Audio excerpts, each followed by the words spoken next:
Hey everybody, thanks for listening. This is Jonathan Brown, and I am in a basement in Virginia with Chateau Lane. What's up, man? Hi, How's it going? I'm amazing. So we played a show last night. Yeah, it's pretty lit. Yeah, I actually haven't performed in a while. It had been probably like 6 or 8 months since I performed. Whoa. Yeah, so that just felt really good last night to get up and like that was all new material that I performed. So I had a good time. What? Yeah. There's a spider on the table. There's a spider on the table. So hold on, cause the stuff you played last night was off the new project. Yep. All of the new stuff. But you haven't rocked a stage in 6 to 8 months. Yeah, probably. Okay. Yeah. I want to be in a place where that is possible for me. I don't know how I'd handle that. Yeah. How do you handle that? Like, Not how do you performing? Yeah, like how do you just not play a show like that? Well, What you working on? So I think the biggest thing is because we do the Sunday 16, which is like a YouTube series. So a lot of my energy goes into prepping, like whatever we're gonna do as far as song, like recording, mixing, mastering, coming up with the concept for a video. So like a lot of my energy every week is going into that YouTube series. So I do that a lot. There used to be a venue locally called the Valley Cat where they would do a lot of like live shows, hip hop, punk, like any type of music. Sure. That shut down, so I think that it was just a lot harder to get shows. I had to go to DC or try to hit other people up. You know what I mean? Yeah. Okay. What is the Sunday 16? For those of us who don't know, what is it? What is that? It's like a YouTube series. So we put out a video every single Sunday. Basically, you ever heard of Gary V? Gary Vaynerchuk? Yes. How do you say his last name? I always forget. Vaynerchuk. Vanderchuk. Yeah, it's weird. It's a little strange. But I was watching a video. I'll tell you the story because it's kind of cool. Okay. I was watching a video one day, and pretty much he was talking about how everybody says, I'm gonna do this. And he was like, people say you're gonna do this, you're gonna do this. And he was like, stop saying you're gonna and go out and do shit. Yeah. And like, that was me. It checked me because I was like, that's me. I'm like, well, I'm gonna work on this. I'm gonna put out this project or I'm gonna like do this video when I get everything ready. And then I was like, I need to stop saying that I'm going to do it and just do something. So I was like, if I do this Sunday 16, meaning I put out a video every single week. Okay. Usually it's a music video. Sometimes it's like lyric breakdowns or like a vlog style type thing. But most of the time it's like a full-blown music video. I was like, if I put myself in the position to have to do that every week, I make myself accountable. So I'm creating consistently and I'm putting myself in a position to have to put out content to get to where I want to go instead of saying like, well, I don't know exactly what I'm supposed to do, so I'm just going to talk about what I wish I could do, and that's just not a good place to get you where you want to go, you know what I mean? So that's beautiful though. So it's like you rock a show every week. Yeah. You just do it online. Yeah. Yeah, pretty much. That is consistent output. That is extra serious. So, like, how can you talk about like the consistency of the Sunday 16? Like, has it been going for 6 months, 8 months, a year? So, where are we at? Probably a year and a half. Whoa. I'd say. A year and a half. Yeah. Every week. Yeah. Bam. Every single week. 1 week we had to drop it on Monday because we recorded the video outside. And this was when we first started. We didn't really know. Okay. We were still learning. And the wind messed up all the audio. So we came back to put the video together. And it was before we were doing, like, pre-recorded songs. I was just rapping, like, outside. Yeah. And the wind fucked up the audio. So, like, we didn't physically had to do it. We had to redo it on Monday. Okay. That was the only week that we missed a day. And it was just, like, we dropped it on that Monday. So it's been a year and a half. So I'm interested in, like, if I could ask, what did you, through that process, right? Because you started recording outside in the wind. Yeah. And now I'm sure the whole process is a lot more polished. Oh, yeah. Can you talk a little bit about like some of the unexpected lessons that you learned through that? Because I'm sure like now you're different than you were when you started. So how so? So I'd say the first thing is I learned like that how to tell my story pretty much. Like, at first, it was very, like, it sounded scripted. Yeah. The intros and the outros. sounded super scripted. I wasn't the best on camera. Sure. Maybe my delivery wasn't on point every single video. So I learned how to be more comfortable in front of a camera. Me and Travis together, Travis is my videographer, and he mixes down all the vocals. Like, we learned just how to, we expanded our vision creatively. Sure. Like, okay, we have one camera, we just have a GoPro. Now we have 2 cameras, we could set up 2 angles. Now we're doing videos. Now we can come up with concepts, and we can kind of come up with ideas for shots. And it's just, it pushes you creatively to, like, to dream, to do bigger stuff, instead of just putting yourself in a box to be like, well, I don't have $1 million, so I can't make a video like that. It's like, yeah, you probably can. You just might have to go on YouTube for 700 hours and, like, try a million different things. But you could probably figure it out, you know? Yeah. So That's what's up. yeah. That's super cool. Yeah. So, I want to say, like, a lot of people talk shit about participation trophies. Yeah. And I think it's a little unfounded. Like, the idea that somebody might look at your video series and be like, man, I wish we put out a video every week. Yeah. And the conversation stops. Yeah, or like, how would I reach a larger audience? Or how would I tell my story in a way that people would feel it? Yeah. And the only way to really learn something is by doing it. And I mean, y'all had the courage to just step out and say, we're not fixing to anymore. We are. Yeah. Right? It's no longer I'm going to, but I am. Yeah. And there's a whole different energy in that. Energy, yeah, in I am than I'm going to. Yeah. And that is powerful. So yeah. It's been beautiful. It's been awesome. It's the best decision I ever made. I'm grateful too to have just like somebody that's been making music with me for so long to be able to like to do it with, you know, make videos and record songs and just like it's really helpful to not have to be like, I need to figure this all out by myself. I don't know what I'm doing. You know what I mean? Yeah. So starting to put the pieces together to build a team of people that are like-minded, you know, that want to try to reach for more. You know, that's been huge.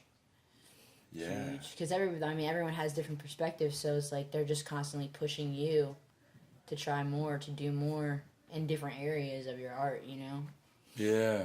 So it's been pretty cool. Wow. How has the response been amongst your peers? I would say it's been very good, and I don't know, I've gotten a really good response. Yeah. I feel like I've seen a lot more people start to try to share their voice. I don't know that this is true, but I've started to see a lot more people, like, on my social media locally putting out music, putting out videos, starting to rap, and I don't know if that's just coincidence, but it's awesome to see that now there's more of that, more traction, more artists, more people coming out in the community, so that's been really good. And just, I don't know, I have a very... I'm very particular with the message that I put out. Yeah. And a lot of it is very much from my heart. So I do have a lot of people that just genuinely enjoy the message and enjoy the content because it's something that they really, really resonate with. Like, people that text me, like, on Sundays, like, thank you, I needed to hear that. It's going to get me ready for Monday and for this next week. Like, I'm so excited to see what you have next Sunday. Yeah. And getting those text messages is, it's like, the best feeling in the world, because that's why I make my art. It's just to create some type of impact. That's so dope. Yeah. Okay. Wow. Yeah. All right. I kind of want to start one now. I'm excited. Yeah, man, you should. And you could do so much because you're on tour. Like, you could create a little series where you do, like, coffee shop confessions or coffee shop something. You go into a coffee shop and spit while you have your stuff, and every once a week or whatever you put out something. That'd be cool. I'll be honest with you, I'm self-conscious about it. Like, and maybe you could help me with this. So the idea of a vlog or like having like you just kind of, it's lo-fi, you pull out your cell phone, you kind of hold it up, you explain like, I'm in the grocery store. Like, I feel self-conscious because I feel like if I open my mouth, I should say something really important. right? So I do this podcast, but it's really important to me because I interview artists that I really love and care about, and I'm asking questions generally that, yeah, maybe other people want to know the answer, but I really want to know the answer too. Yeah. Right? So I feel like that's sort of a valuable experience to share with the world. I just didn't want to be like the guy with a bowl of cereal talking about how, like, Frosted Flakes are cool, but Cheerios are better. Like, I just don't want to put out terrible content. Yeah. And I feel like maybe I'm too self-conscious. Like, maybe all content is cool as long as you're coming from your heart and you're not. This is my idea, from my perspective, because I tested a bunch of things last year. Okay. I also started a blog online, and that was more like personal development mixed with my music, and I called that My Life and Lyrics. And that was me testing. I was like, okay, well, this is a different platform. I can talk about some of the books that I'm reading. Yeah. I can kind of talk about how those books inspired lyrics in my songs, and I can write articles and put them out. So, like, I tested that, and then I also started the videos where I'm just rapping, and I'm confident in that lane. So, like, I feel good about that. I started vlogging, didn't feel so confident about that, you know? That's the like, hey, some weeks it's like that. Yeah. You know what I mean? It's because we're trying to create content and give people a different look into, like, my life and into what we do with the music. So it's more behind the scenes type stuff. And that's the stuff where at first I felt awkward or like I felt annoying, always being like, I should be filming this. But so many conversations would happen or so many moments would happen, and I would be like, we should have got that on camera, because that would have been great content, because it just it's another layer to the story. Yeah. So I think having so many of those moments in my brain where I was like, if I would have had that on camera, that would have been a great piece of content. Sure. Made me be like, well, screw it. Like, I'm just going to do this. I'm going to put it out. If it sucks, oh well. You know what I mean? Then, like, maybe it'll probably show me something, you know? Yeah. It'll probably magnify something, whether it's something I can improve on, or maybe it's just something that I'm actually good at and I need to, like, put more energy into. Okay. So I kind of tried to think about it in that way. Like, even if it sucks, I'm sure something is going to come out of it. So, digging deeper into that, in those three lanes, like the blog, the vlog, the rapping of, like, the video of just straight bars. That's probably, like, you know, that probably feels super comfortable. Of the three, what did you, like, you talked a little bit about what you got out of the vlog. Like, maybe this is valuable and people want the real story, not the polished story. Yeah. What did you learn from the blog? Like, the I'm writing about books I'm reading. Yeah. I just learned that it was maybe an easier way for me to communicate how a lot of the concepts from the books that I read blend in with, like, pieces of my lyrics, and how to, like, blow that little lyric out, that little piece, like, what I really meant, and share that philosophy or that concept. It was a lot easier for me to do that on paper than for me to try to talk about it. And, like, there's a lot of things that I've read that I feel like people my age, I wish they knew more about it. Okay. You know what I mean? A million different concepts, but, like, how to win friends and influence people, Think and Grow Rich, a lot about things about mindset. And if you're not exposed to that, you might not know anything about it. But if you like hip-hop music, that might be, like, a little thing to pull you in to, like, oh, well, I like her music and I really like that song, so I'm gonna, like, click this link. And then all of a sudden you're reading and you're learning about certain other concepts. It's kind of a way to, and that's an idea that I want to blow. I wish I could take it, like, way, well, I can. I'm trying to figure out how I can take that way bigger, because I think hip-hop and that platform could be a really great stepping stone to bringing kids into learning about this stuff. Yeah, you definitely. know what I mean? Or younger people, or anybody really that doesn't know. Because I like sharing. I have talks about that with my friends, so. That's super inspiring and makes me want to get my blog game up. So what are you mentioned a couple, but, like, top 3 books? There's What, a book, yeah. What's on your brain right now? Like, Alright. what is... Yeah. I have to say this first, and it's probably just because of the way it made me think. I read Think and Grow Rich first. That was like the That's first. Napoleon Hill, yeah? Napoleon Hill. Okay. That's the first like personal development book I ever read. Yeah. It just taught me how to think. It was about mindset and how to look at the world and how to not just always look at like the glass half empty and be complaining about where you're at. A lot of things start in your mind and in your energy. Sure. So there's a concept that they have called be, do, have. A lot of people, they say, well, I can't be this person yet because I don't have this, this, and this. And this philosophy is like, well, you have to be the type of human being that would even be able to step into that arena. And then you have to do the types of things that those types of people do. And then you'll have that. But you can't just sit around and be like, I wish I had $1 million. Well, a lot of people that have $1 million get up at like 4:30, they work out, they meditate, they read, and then they go to work, and then they hustle at night. So it's like, are you willing to be that person to get that? So that's what that book taught me. Another book, The Untethered Soul. We'll write that down. Be, do, have. I like that. Be, do, have, yeah. Okay. Be, do, have. There's another book called The Untethered Soul that changed my life. That was more about self-love, I'd say. Like, not about judging yourself for the thoughts that you have in your mind. And The Untethered Soul, who wrote? Michael Singer. That's by a guy Word. named Michael Singer, yeah. That was one, I've gifted that to a lot of people. Okay. If I ever have friends that are, like, kind of, like, lost, like, I don't know what I'm supposed to be doing right now, I'll gift them that book, because it helped me at a time when I was kind of like, I don't know what the hell I'm supposed to be doing. Okay. You know, I'm struggling right now, so I like that book a lot. Okay. And I would say my favorite book of all time is The Alchemist. So far, that is a good one. So far, a mentor of mine. That is a good one. Yeah, a mentor of mine. He was like, you need to read this book. Yeah.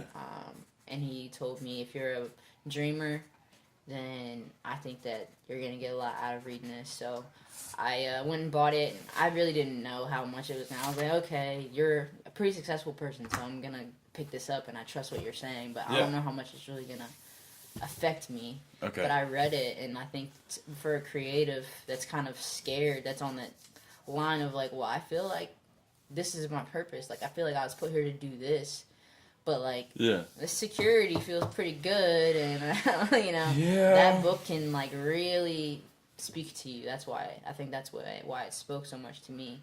Yeah.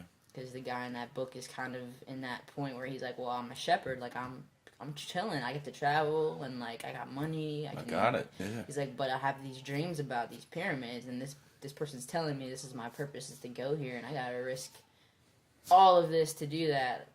And that's what that book's about, and that's kind of like very much how I've felt in my life sometimes. So that's why that one's number one, because I'm like, oh, I feel you, man. I feel you. Okay. Yeah. So what's your next pyramid? Like, what's metaphorically? Do you feel like a shepherd now? Or do you feel like you just left being a shepherd? Or do you feel like you're almost to the pyramid? Like, I feel like I'm in transition. I feel like I'm at a very pivotal point in my life. I feel like I can pick out very, everyone probably can looking back, but very pivotal moments in my life. And like, I think I worked towards becoming, I went and got my master's degree, became an athletic trainer at a Division II university, teaching in a master's program. Like, that was a pivotal moment. That was a moment of achievement. I worked for my 23 years in school to be able to get to that point to where I could like really use my craft in that way. So that was cool, but I also don't like being boxed in, and I know that I'm not. There's only so far I can go with that. I'm teaching and living in a certain a box that, like, this is probably as far as I can go, and I'm gonna have to give up a lot of my time to get to where I want to be financially, and that's just not something that I like. I don't like feeling like someone else has control over what I can do. So it's like I'm trying to set up a situation where I can make my own. I'm in control of that. You know what I mean? Because I don't like the well, you have this degree and this is what people make, so like this is pretty much where you're going to be. You know what I mean? Wow. I don't like that. Yeah, I wanted to ask about that because you mentioned it in some of your songs about your journey through a couple degrees. Yeah. So like undergrad was what, master's was what, and then what happened? So undergrad was 4 years. I played college sport, played softball. Oh, dope. So yeah, so I've always been like busy. Like I was hustling. I was working. I worked 2 jobs, played softball. Yeah. Was in school in undergrad, and then I went 2 years full all the way around. Like barely had any time off because we had summer semesters. Yeah. And clinical rotation. So I went 2 years straight to get my master's degree. One of the hardest things I've ever done because I'm not like some people are just naturally able to remember information and spit it back out so quickly. I'm not that person. Like I'm very conceptual. I'm very much I have to do it. I need to understand this for me to be able to like answer questions about it. Yeah. And I got to go over stuff a lot to get to that point. So graduate school was a lot of long nights, like 3 hours of sleep. That's when I got addicted to caffeine. I never even drank coffee before grad school. I never even touched caffeine. And then grad school came and I'm drinking like Red Bulls at 3 a.m. Yeah. Trying to like get through to the next test or the next thing. So I did that and I got like really like blessed. Like I got out of school. An assistant job opened up at a pretty big university around here. So and then I got offered a job to teach in the program that I graduated from. Yeah, so like that was crazy. Yeah. So I've been doing that for the past 3 years. But I think when I'm not challenged, I get anxious, I get anxiety, and I've kind of realized that I'm at the point I've done as much as I can do. Okay. Where I'm at, I'm not gonna go any further or do any more. So I'm getting very anxious in the situation. So it sounds like you're at the end of this incarnation of being a shepherd. Like it sounds like you're ready for a transition. Yeah, I'm ready for something. But you're still in the game though. Like you're still. I'm still passionate. I love it. I just know that like when I think about my life and what I'm supposed to do with my time here. Yeah. I would not be honest if I was saying that like just doing that job and doing what I'm doing now is like everything that I'm supposed to do. Like it's not. I know it's not, and it's what like that's what like is that thing that like eats at you. It's like, well, then what are you gonna do? You know what I mean? Like what do you okay, I don't want to dig too deep if you don't want me to, but like what do you imagine your timeline is and what is the breaking point? Like at what point do you decide? And it doesn't, I'm not even asking that it comes from a place of negativity because it shouldn't, right? It's not that you're running away from anything. Yeah. You're moving towards the light. Like you're going towards your purpose. So what do you feel will be the spark that says, all right, I got to put both feet in? Yeah, put my both feet in. I think that I'm the kind of person where it's like I know I got to have certain things set up financially. So it's like I don't want to put myself in a position to be like at a loss. So I've pretty much just been saving like all the money that I have. Good. Yeah. I throw whatever I can into music, like you know what I mean? Sure. Promoting stuff, doing the videos and all that. But it's just feeling like it's time. I feel like I have another like maybe year in me here at the most. Yeah. And then it's like something's gonna have to change. I don't know what that something looks like. It doesn't mean that I'll completely leave. But eventually, I don't see myself staying in that structure forever because the system is just like there's just not a whole lot of room for me to get to the point. The vision that I have for my life, that system isn't gonna give it to me. Yeah. And I know that, and that's what sucks. Yeah. Because I really do enjoy doing that stuff, but it's just like, I'm not going to get there doing that. This is my life. The picture I have in my head of my life is not going to be that if I stay here. Yeah. So. Well, that's the greatest story ever told, is the used to be a, but now I'm a. Yeah. And just fill in the blanks. Yeah. And then everybody has their own version of that. Yeah. And we can all relate to it, but it also is like the realest thing that you can imagine. Yeah. It's like, I mean, I'm fascinated with the whole like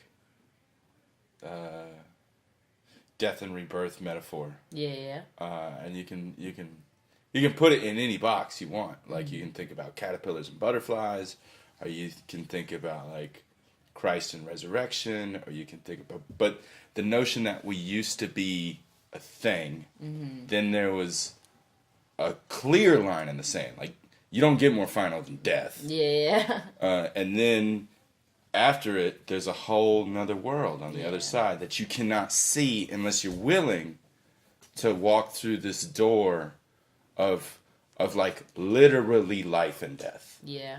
And then on the other side, there's this thing awaiting you. That everybody has their own paradigm of that. Like everybody has their own door to walk through to get to the other side. And your other side will be different than everybody else's. And sometimes, because of that, it can feel extra alone. To know that, like, I have to go to this place that no one's ever been before. Yeah. And I don't know it's there. Yep. Right? You're like, I don't want to operate at a loss. Yeah. I don't even know how I'd pay my bills if I said, fuck it, I'm doing music. Like, there's all kinds of, like, things to be afraid of. And they're real things. But on the other side, and I'm still working towards it, I gotta say, it's always worth it. Yeah. Like, it's always worth the risk. And as long as you're, like, full of gratitude and coming from a place of love, you can't fuck up. Yeah. No matter what you do. Yeah. So. I like, and I think, and I don't know, hearing you speak last night, you might feel the same way, you might not. It's also hard because I'm not in a situation where I hate what I do. Right. I love it. You know, like, I'm passionate about it. I love it. I love going to work every day. I'm not like the person that's like, oh my God, my job sucks. I hate this. I just need to get out of it and do music. I'm at a point where it's like, I love my job. I love what I do. Yeah. But it's like, the world is not gonna put me in the place that I want to be. No. If I keep doing this, and I just don't think that it's everything I have to give. Yeah. And it takes up so much of my time. I hate trading time for money. I don't want to trade my time for money. Like, I'm not trying to do that. I don't have enough time. You know? Yeah. So, like, that's kind of all those thoughts go in my head. You know what I mean? Because it's not like, oh my God, I can't wait to get the hell out of this. Like, this sucks. I'm like, well, I really like what I do, but like, it's pretty cool. I'm just, like, not trying to do it forever, I don't think, you know? Yeah, and you even went to school for it. Mm-hmm. Like, the beautiful part about all this game is, like, you asked for it. Yeah. And then you worked really hard to be where you are. Yeah. And then you got what you wanted. Yeah. And so the game then just says, like, how do you just implement all that again? Like, how do you work really hard in the new direction? Yeah. And how do you ask for it? And then if you really hustle hard enough, you'll get it. Mm-hmm. But it's understandable why a lot of people don't do that. I don't know. How did you? What was your point? Like, you said you felt like you had one foot in, one foot out. Like, what was your breaking point? To be like, all right, I'm not going to go back next year. I think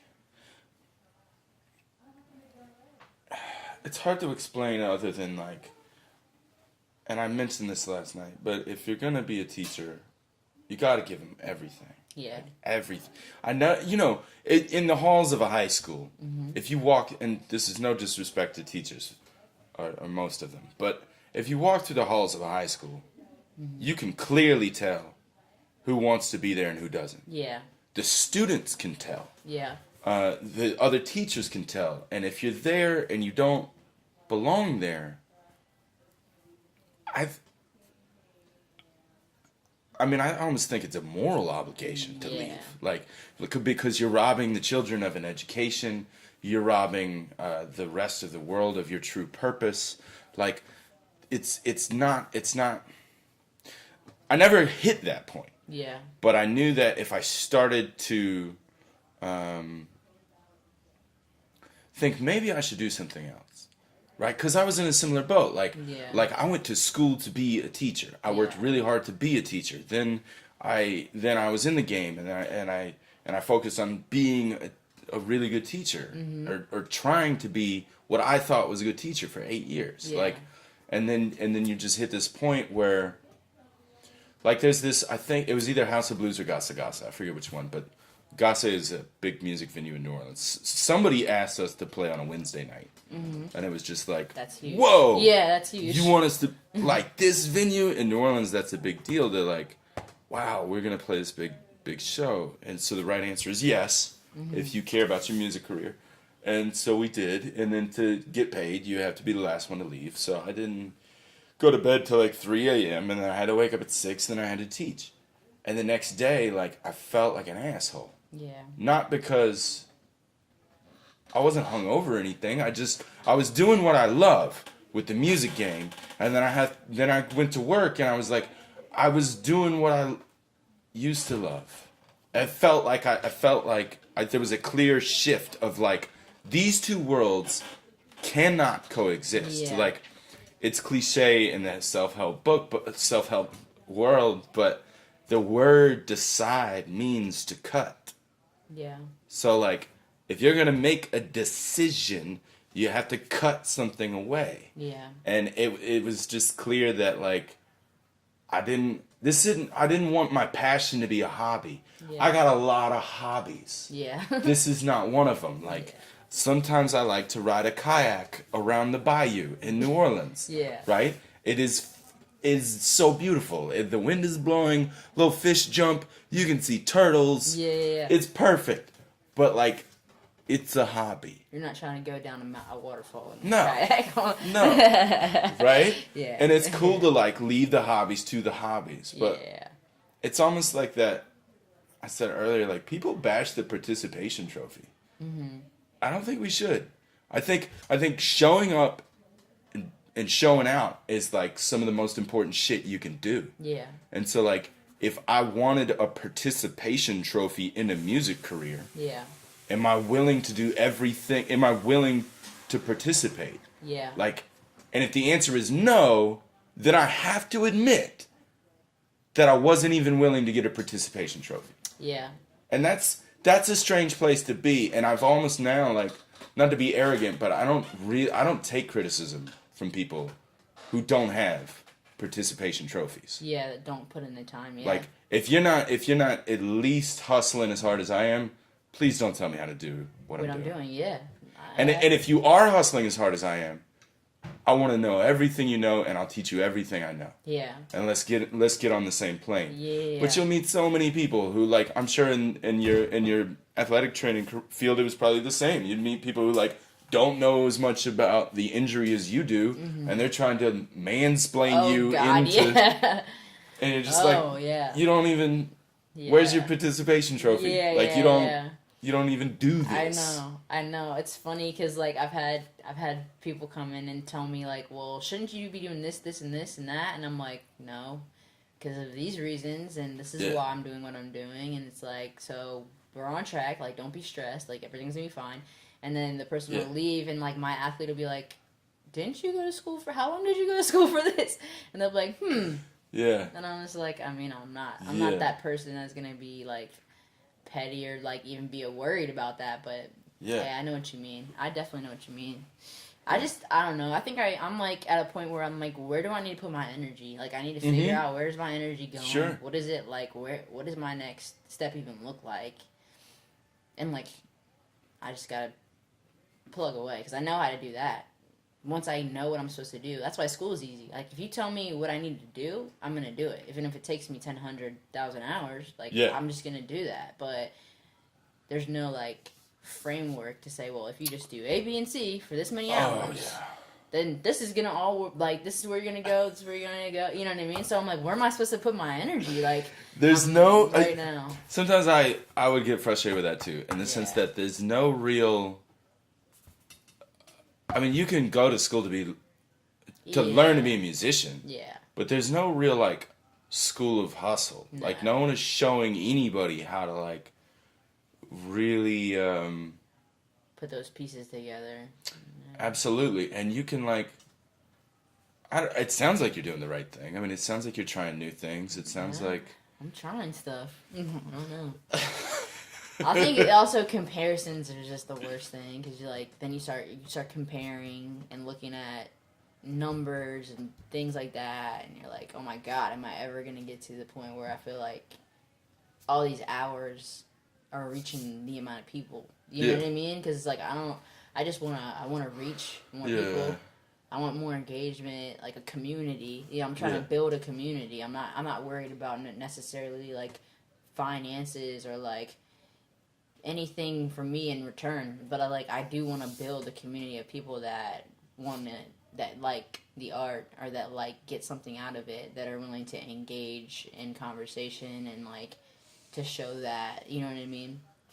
And I have an idea of like, I guess if you start comparing yourself to other people, so you're like, oh my gosh, I feel like I've been doing all this work and like I don't know if this is growing. I don't know if I'm doing anything right. So yeah, okay, so comparisons I feel are valuable for a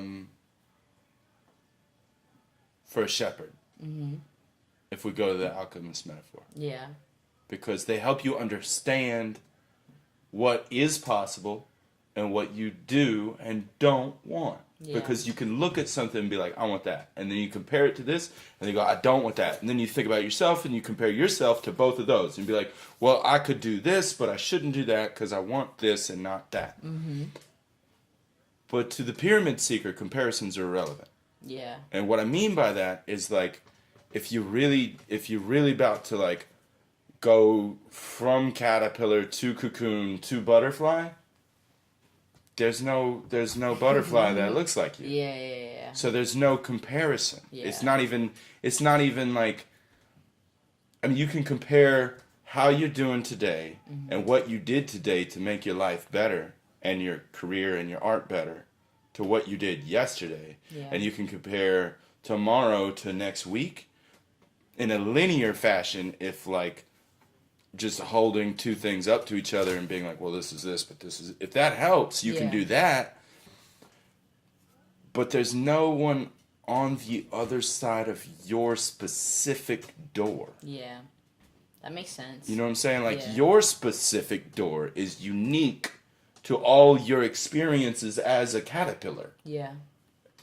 That was a mixed metaphor. I get what you're saying. I get what you're But like your training, your 4 years of athletic sports, that goes into it. I don't have that. Yeah. I can't tell you what to do with that. That's a skill set that you got that will translate into your next incarnation as an artist that I can't touch. Yeah. You know? And I just got like, I have a different skill set that I meet a lot of MCs who do not have my skill set, and so like my door is different than theirs. Yeah. So like on this exact tour, like I'm doing a performance at a small university in Kentucky called the University of Pikeville, and then I'm doing a creative writing workshop. Right. You can do that. I can do that because I have that skill set. So like back when I was a caterpillar, I got 2 master's degrees in English. Yeah. And I studied poetry for like my whole life. Yeah. There are a lot of better rappers than me.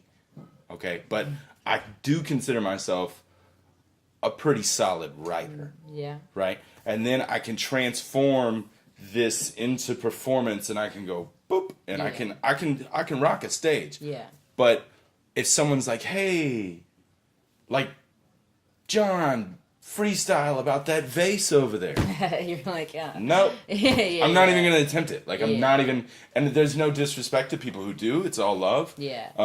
And I don't even feel ashamed that I can't. Yeah, it's just not your thing. That's just not in my specific set of skills. But like my homie Dope Knife, he has this thing, and during his set, it's called "Who Got the Props," and he like takes cell phones and hats and bracelets and just starts freestyling. Whatever. Like people just put stuff on the stage and he holds it up and he puts it in a 5-minute perfectly constructed rap song. Yeah. And it's wonderful. Yeah. But that's a skill set that he has that no one else really has. Yeah. Like in the way that he does it. Exactly. It's unique to him. And you will discover your own unique version of you to you. Yeah. And then every comparison you could come up with is irrelevant. Because I'll bet you could like write down the MCs you look up to and figure out how many of them got a master's in athletic training and played college softball. And you will find no checks on the list. And then you go, oh, shit. Yeah. And like, whatever that means to you, maybe that means,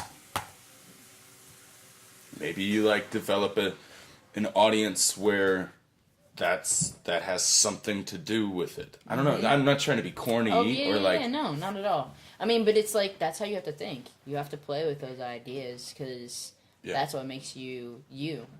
So there's certain things that are your lane, and if you can like package that stuff up and deliver that all in one setting, you know what I mean? Yeah.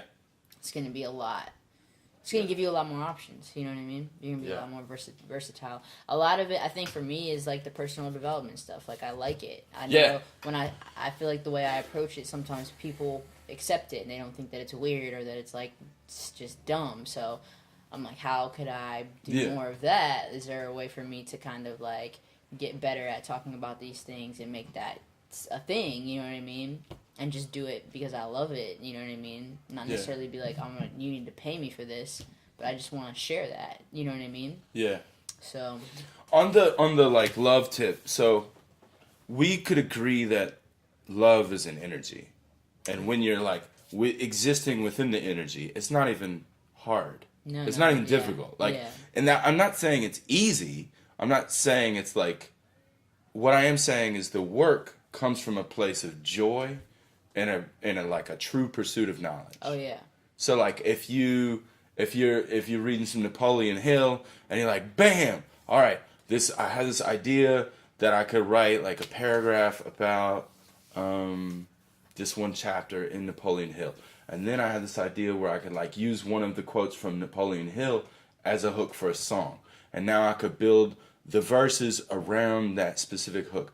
Now you create the song. Now that came from a place of love. Yeah. And it doesn't mean that you didn't work hella hard. Actually, you worked harder on that than you would anything else because you loved it. Yeah. Now, take an extra step with me because I'm still trying to figure out this. Examine the premise of what if money is an energy too. Mm-hmm. Like, yeah, it's a dollar bill. And yeah, I got to put gas in my car and drive to Pennsylvania right after this interview to play a show in St. Clair. And that's real. That's like that is a dollar bill that goes in a tank that allows me to move X amount of miles. Yeah. But there's this thing about the universe with reciprocation, where if you give people love, or if you give people energy, this is easy to understand from a musician standpoint, right? You're on stage, you just give all your fucking energy to the crowd, and the crowd goes, whoa, we gotta return the energy. And they do. Yeah. And it feels great. Yeah. Because you just connected, like on a, I would argue, a spiritual level with your audience. What if money is very similar in the reciprocation of energy? And what I mean by that is like, if you travel to the country and you give people energy, if you give people love, if you give people art, and you're just like, I am full of this love of art, and I want to, there it is. Yeah. When it comes time to like set up your storefront, right? And it might not be that night, and it might not be that year, but someone is gonna remember, oh, fuck, I saw Chateau Lane 3 years ago, and it completely knocked me down. And I'm a different person because of it. And she's got a vinyl coming out next month, so I need to cop that pre-order. I gotta get that. Yeah. And they got to get that. Yeah. Because you gave them so much. Yeah. Just from a place of love. And then and I'm still wrapping my head around this, but maybe in the laws of business, they want to return the energy that you gave them in the form of money. That makes sense. I agree with you on that.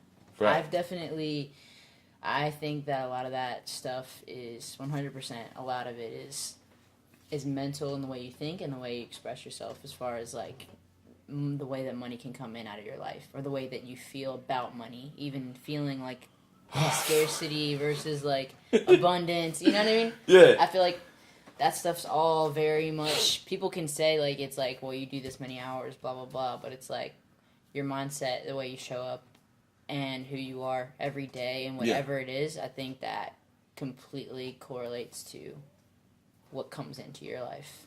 You know what I mean? Okay, so I wrote the last song on a project, Aggressively Vulnerable, is called Elizabeth Gilbert. And I was so moved by this notion. She asked the question, like, you love art, but does art love you back? Yeah. And it got me thinking, like, it's her metaphor, but I obsessed over it, could not stop thinking about it. Like, if art is a human, if y'all are friends, what does it look like? Yeah. Like, are y'all even on speaking terms? Or is art the friend that you text and they never hit you back? Yeah. Or is art the friend that, like, just hits you up at 10 a.m. to be like, yo, I'm at the coffee shop and I'm right next to your house. Do you want anything? Yeah. Because we have all of those kind of friends. Yeah. We have the friends who are just, like, generous and truly care about our well-being and want to see us smile. Yeah. We have friends who are distant and unreciprocative with their love. Well, how, and a lot of that is because it's how we treat them. Like, are we speaking a language that they understand? So then to take that in art and say, like, am I good to my art? Do I spend time with my art? Like, if it's a friend, do we go to the movies together? Yeah. Or do we watch Netflix in our separate homes and then like each other's Facebook post about how we like the same show? Are we that distant? Yeah. Or are we in the same room? And so this is going to sound weird, but I'm really fascinated with this concept called the Akashic Records. And I was talking to someone about the Akashic Records, and she said exactly what Elizabeth Gilbert said. Okay. But with money. And it really punched me in the face. No, because this notion of, like, I didn't mean to cut you, but this, like, am I even friends with the energy of money? Yeah. I wasn't. And I'm still, like, trying to reconcile my relationship with it. Like, do you think it's, like, evil or dirty or unwelcoming or in resistance to your art? Do you think true art is not involved with money at all? Like, all this, like, truly weird childhood emotional baggage about money was, like, hanging on to me, and still is. I don't want to sound corny, but I am still processing that. Like, no, I feel you. I just read a book by this woman named Jen Sincero, and it's like, she wrote the You're a Badass, but she also wrote You're a Badass with Money, and that's so good. Yeah, but it's exactly right. Like, a lot of it is like, people have these things like, well, I don't even know that I'm worthy of making this kind of money. Sure. You know what I mean? Like, or is my art even good enough to be able to be bringing me in this amount of money? Like, a lot of that, those emotions. Yeah, I've read that book. I agree. I'm on the same page. Yeah. Because, and it's crazy because your childhood just molds so much of the way that you think about everything. Yeah. And money is in there. You know what I mean? Like, scarcity versus abundance, and, like, you know what I mean? There's certain things that you learn, like, well, wants and needs, and don't, you know what I mean? Like, that all bleeds into, like, the way that you think about money and how you show up for that money and you spend it and use it as an adult. I think. So, going back to our alchemist metaphor. Yeah. So, like, that's unlearning all that childhood baggage about whatever you bring to the table with money and the stories that you tell yourself, because it was, those stories were a great defense mechanism in coping. Yeah. But now that you've grown and now that you are, like, ready to change those stories have to change as well, or you don't. Yep. Right. Yep. Think that comes in. The way that I'm trying to change those stories is affirmation. That's the way that I'm trying to change that story. Hit me with one. What's a good affirmation? I have literally like a paragraph that I say in the mirror every morning. It's like a full of things that it's not all the way perfect, but it's like I say, I toiling easily and effortlessly attract a certain amount of money to pay off my student debt, and everything that I do allows that to happen. Yeah. I am a lean, healthy, strong individual that fuels my body with foods that give me energy to attack my day. And then I have a list of affirmations like I am, like, as I say, I am legendary, I am strong, I just have all those things. And it's like I write it in my journal every morning. Yeah. And then I say it every day. And it's like, it hasn't been that long. It's only been a couple months because I saw it on a podcast, and I was like, that's probably a good way for me to start trying to change that, because it's a daily reinforcement of where I want to go. And you know what I mean? So that's what I do every day. I've just heard somebody say that they've recorded theirs and they play it in their car the first thing in the morning, and that might be a good way for me to, like, because I'm more of a, I might be more honest in saying them if I'm just in my car and there's music playing in the background and I'm saying all of these affirmations. So I might try to finesse something like that. Oh my goodness! Like that. But that's how I'm trying to change that story for me, and it doesn't have it's not as well rounded as I'd like it to be, because I'd like to have aspects of every aspect of my life in there. But for right now, that's like the baby step I've taken to trying to do it. So we'll see. It's only been a couple months, but I feel like it's possible. I went from thinking like, well, I need that to happen, but I don't know how the hell I'm going to being like, it's possible. I just gotta figure out how to switch these pieces around so that this puzzle is actually something that makes sense. Right now I got the pieces, but they're just fucking jumbled up on this goddamn table, and I'm like, yeah, I got it here, but it doesn't look like anything right now. Yeah. So it's like, well, once I start moving some things around and I start to see these borders coming in, and I feel like everything then you can bring things to fruition. Because I did it with school, I did it with other things in my life, so why can't I do it with this? Where can I ask? Where did you get either the willingness, if you want to call it that, or the courage to be able to innovate? And what I mean by that is, so many people have like a thing that they would like, right? And you're like, so I don't know, I heard it on podcasts and then I wrote it down and now I'm doing it because I figured, fuck it, why not? It worked for them, it could work for me. Or even your Sunday 16 stuff. It's like, I want a larger platform, I want to reach people, I want to help people. So fuck it, let's just do a thing every Sunday. So many people have a thing that'd be like, it'd be great if I was out of student debt, but I never will be. Yeah. You know what I'm saying? Yeah. Like, it would be great if I could not eat terrible food, but, it's terrible. And it stops. Yeah. And it's like, the sort of like, the ask is there, but the follow through is not. Yeah. So how are you racking up all these participation trophies? I know. Like you're trying all these kinds of new shit. I think because I just like I for some reason have always felt like very strongly like I was put here to impact people like in a very, very important way, and I don't know what that is. It's inherently been there for like my entire life, and I want to be. I know it's possible. I just know it is. There's visibly people that I can see that have the things that I wish to receive. Sure. So it's like, it's not that I can't do it. It's that I haven't figured out how to put the pieces together. I used to think I couldn't go to grad school. I didn't think I was smart enough. But that was a lie I was telling myself. Right. That's the same way with debt. It's the same way with anything in life. It's like, you can trick yourself into thinking like, oh, well, everyone else is in debt and they can't pay off their house, they can't pay off their student loans, so I can't either. But I'm not. That's a victim mindset. Like, I'm choosing to be like, no, I've seen people do this. I know I have this passion and this ability to affect people a certain way. So why am I any different? Why can't I turn that into that energy into the same thing they did?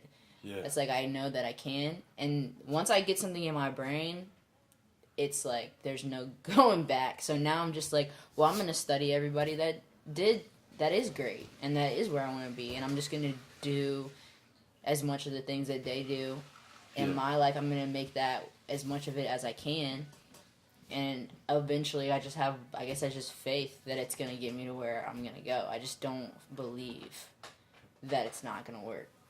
I just don't know how the hell it's fucking gonna work. But like, there's no piece of me that's like, no, sure, you're just not meant for that, or you're gonna live this. This is where you're gonna stay, and this is cool. There's no bit of me that believes that. I'm just like, I don't know how to get out of the shit that I'm in now, but I'm gonna figure it out, and I'm gonna try all this other shit until I get the right key.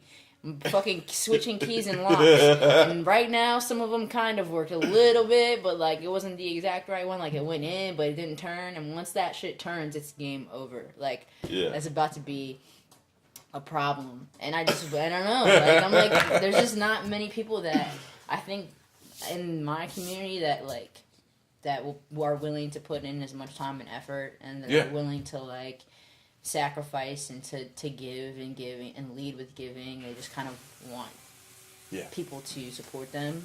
And I'm like, no, I know like what I can do and what I'm willing to do, and it's just not a question to me. I don't know why that is. It's just there. That's good. Yeah. That's dope. Yeah, it's kind of come together. This piece is just. It's like the Sunday 16 came together. At first, I was like, I don't know what the hell this looks like. Yeah. Let's get a GoPro, and I'm just gonna rap and talk for 5 minutes. And now we're doing full-blown music videos. I'm getting like Missy Elliott level concepts in my head. I'm like, Travis, how can we do that? And like he's like, well, let's get on YouTube and fucking look. Like, I don't know. What do we need? Like, do we need to rent a piece of equipment? Like, I don't know. What is it? So it's just a matter that's super of time. Inspiring. It's a matter of time, man. I'm telling you. Yeah. You're doing, and like you're inspiring me too, because I'm like, well, this dude is just as passionate as I am, and he seems to be, you know, a lot of along the same lines, thinking as I do and giving as I do and showing up that way. So it's like I can see that it's possible now, even more so than before. Like on the internet, well, I'm like, well, I see this person on YouTube, but it's different when you see someone in your face. Like, well, they have a merchandise table and they have this and they have that. So it's like, if I'm as passionate, then I should be able to figure it out if I really want to. It's if I really want to, you know what I mean? Making the decision to really like want to and just go on it. And I've discovered that like most people who are really good at what they do are open books. Mm-hmm. Because they want you to succeed. Yeah. Like, it's just fascinating how like you'll just kind of like if you ask, most of the time the answer is yes. Mm-hmm. For like business advice, if you're like, how do I do this? Who do I know who would know the answer of this question I want? Or like merch, like if you need a good merch person, like I have a great merch person and I could get you in touch with her. Like she's amazing. Like most people in this game who are really making moves love to help each other. Yeah, I believe that. There's no like, well, I have all these secrets of success and you can't have any of them. Because I don't even think that's how energy works. No. I mean, like, I think that if you live your life that way, you think in scarcity. Like, you think, like, oh, well, this many fans only can go to one person. And, like, they have to stay with me. And I don't want to give any energy to lose one of those people to someone else. But it's like, people can like more than one artist. You know what I mean? Like, how many freaking artists are on your iPod? Right. So why are you so pressed to be, like, knocking down someone trying to build their self up? And you know what I mean? Like, just because you're helping them build something in your community doesn't mean that your shit's gonna be less than. It just means that you guys are growing. Yeah. You know what I mean? Yeah. That's how it should be, in my opinion. That's if everything was like that in the world, we'd be like be in a good situation, but it's not like that. So. Yeah. But no, it's always good coming across people like you that are like that. You know what I mean? Because you're like, okay, I see. Like, I just gotta keep those people in your circle and keep building that circle. And it's like, it'll always. I feel like that energy always comes back to you. You know what I mean? It does. It does. Yeah. So I think I just got one more. Yeah, no, you're good. Or a couple more. We haven't even talked about your music. No, you're good. You're good. I wanted to, so like I've been banging the new project, and you got this one song called Images. Yeah. And forgive me if I butcher the quote, but it's something like, "That's a nice box that they built me, but that shit can never hold the real me." Yep. And then earlier in the verse, you say, "Fuck the world and its expectations." Yeah. And I wanted to talk about that, like, specifically in your world, like not exactly in this basement, but, you know, in the locale of your experience in your community. Yeah. What do you feel are the expectations of you? Yeah. And how do you subvert them? I feel like, so I wrote that song because I'm a creative, right? I have all these ideas, I have visions, I have things I want to try with my music, with my image, with my presentation. I also am, and you know, people know me from being like Shator Lane from high school, or she teaches at Shepherd, or she does this, and it's like, well, they put me in that box, and if I try to step one foot out of it and do something a little bit different, they're like, oh, you've changed, like you're not the same person, or like, well, you're an educator, so you have to stay in these lines, like don't even try to step outside of that because that's not acceptable. Or maybe like you're a certain age, so like you need to put this music thing away and start like focusing on some other things because it's obviously not gonna get you, you know what I mean? Like those are all things that I've battled in my head or have been brought to me, you know what I mean? Like, and I wrote that song because it's like, I said there's no filter for reflections. You can't mask that perception. They see images and they act like they know her. And saying like you're looking at yourself in the mirror, like you can't go on Instagram when you're looking at yourself in the mirror and put a filter on it to make yourself look better. Like you are who you are, you know what I mean? Like you cannot mask that. And you might see stuff on my social media, or you might think that you know who I am just because you've seen certain things, but you don't know me, and you're trying to put me in this box and tell me that I can only be this kind of person, or I'm gonna be met with certain types of resistance or judgment, and it's like, no, like, I'm me, and I want to be me in every sense. I want to be the true 1,000% pure version of myself in every arena in my life. Like, I don't want to have to feel like I gotta, like, dumb certain parts of my life down or not talk about certain parts of my life.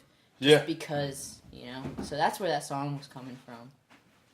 That's a lot. I just rambled for, like, a minute. But I love that song. It's super powerful. I think it made me think a lot of things as you were talking, like back to the shepherd thing, right?